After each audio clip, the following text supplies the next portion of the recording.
আমি প্রতীক। আমি মানিক।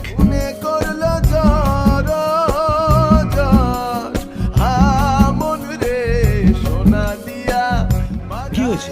মনে হচ্ছে আমি এখানে আগেও একবার এসেছি। আমার মনে হয় তুমি আগের জন্মের কথা মনে করছো নাকি? পুনর্জন্ম?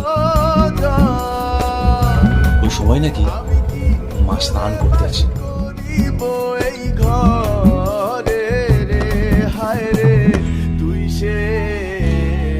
আমার মন তোকে এখানে আসতে পারো